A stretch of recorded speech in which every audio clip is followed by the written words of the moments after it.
Bonsoir, selon le moment.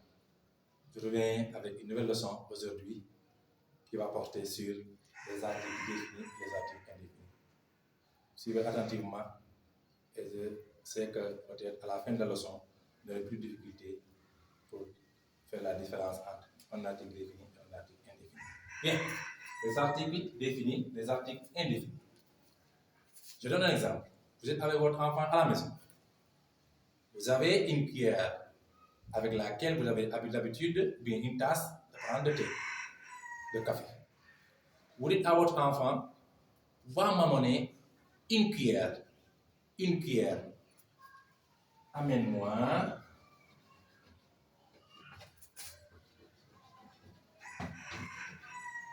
une.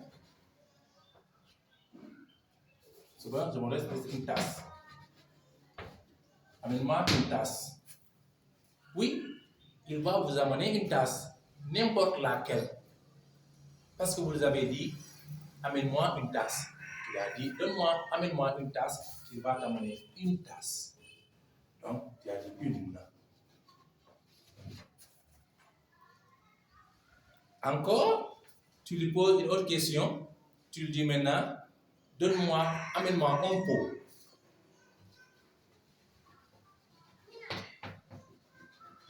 Amène-moi un pot.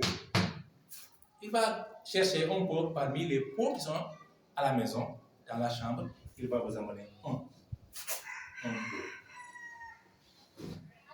N'importe lequel.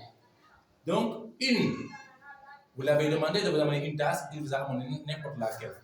Vous avez demandé de vous amener un pot, il va vous amener n'importe lequel. Parce que vous n'avez pas défini le pot ou bien la tasse qu'il s'agit. Donc, une et un, c'est des articles indéfinis. Comme le dit son nom, indéfini. Vous n'avez pas précisé.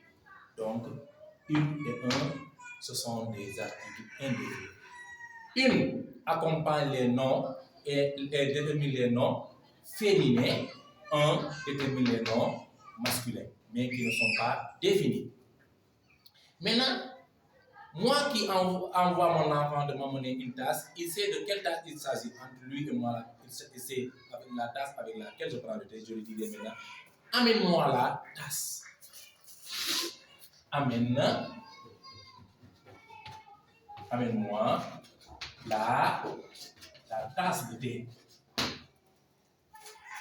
Quel que soit le nombre de tasses, il m'amènera ma tasse. Il va choisir, il va chercher jusqu'à trouver la tasse avec laquelle j'ai l'habitude de prendre le thé. Et je lui dis aussi, amène-moi le pot. Amène-moi ou bien donne-moi le pot de café.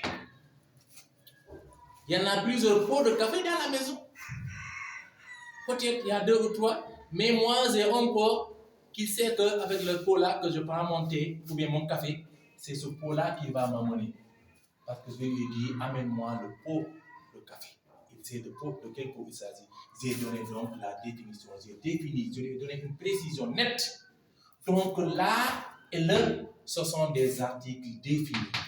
On les utilise que lorsqu'on sait, on précise, on sait bien avec la personne avec laquelle on parle, ou bien les personnes avec lesquelles on parle, savent, ou bien l'autre sait, ou bien les autres savent de quoi on est en train de parler. On utilise les articles le ou là ou le parce qu'on apprécie, on les appelle des articles définis. Donc, là et le, ce sont des articles définis. Là accompagne, détermine les noms féminins. Le détermine les noms masculins. Je reviens. Une et un, ce sont des articles indéfinis. Dans un groupe, on demande à quelqu'un de faire un, ou bien d'amener un, de prendre un, ou bien une. On n'a pas précisé n'importe laquelle chose qu'il prend, c'est nous qui l'avons envoyé. Par exemple, vous avez des chaises à la maison, des chaises en plastique, des chaises en bois. Tu dis à ton enfant, amène-moi une chaise. S'il amène une chaise en plastique, il a amené une chaise. S'il amène une chaise en bois, il a amené une chaise parce que c'est vous n'avez pas défini.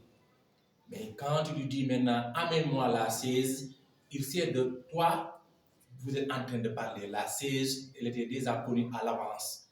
Il va vous donner l'activité que vous avez précisée. Donc, la différence entre l'article défini et l'article indéfini. Ici, on ne sait pas, c'est dans un groupe, on choisit comme on veut. Ici, on ne peut pas choisir comme on veut. On précise ce qu'on nous a demandé d'amener. Donc, ici, c'est au singulier, il détermine un nom féminin. Ici, au singulier, il détermine un nom masculin. Il n'est pas défini, il n'est pas précisé. Ici, c'est au singulier, il détermine un nom au féminin. Ici, au masculin, il détermine un nom au masculin. Maintenant, il peut s'agir de plusieurs choses aussi dont on n'a pas défini. On va utiliser des pluriels de un et une qui ne sont pas définis. Par exemple, amène-moi des chaises. Il va m'amener des chaises en plastique, des chaises en bois, parce que je ne l'ai pas précisé. Mais si à l'avance, on avait dit de quelles chaises il s'agissait, je le dirais, amène-moi les chaises. Dans ce cas, il va m'amener uniquement les 16 au préalable dont on avait défini ou on avait parlé. Donc, voici le pluriel ici des noms des articles indéfinis 1 et 2, 1 et 1. Le pluriel, c'est les.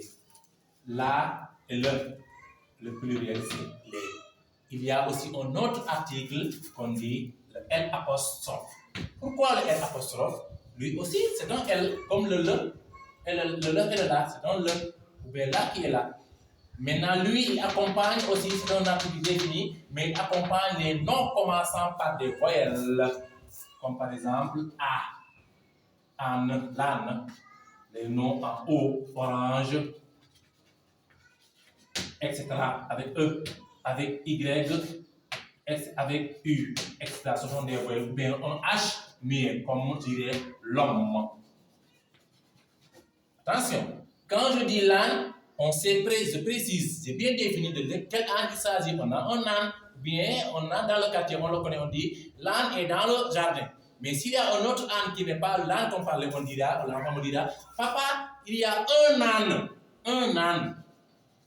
âne, parce que ce n'est pas l'âne qui a l'habitude de venir dans le jardin. Je ne l'ai pas dit, l'âne est dans le jardin. Mais il me dira, papa, il y a un âne qui est dans ce temps-là, parce qu'on ne le connaît pas. C'est un nouvel âne qui est venu aussi entrer dans le jardin. Donc, ici, l'apostrophe, il se met devant les noms définis. C'est un article défini qui détermine les noms commençant par des voyelles ou bien un H. J'espère que cette leçon va vous contribuer, vous avez compris, et que ça va vous aider à faire la différence entre qu'est-ce que c'est un article défini et un article indéfini. Si vous avez compris, n'oubliez pas de vous abonner, d'aimer et de partager. Merci.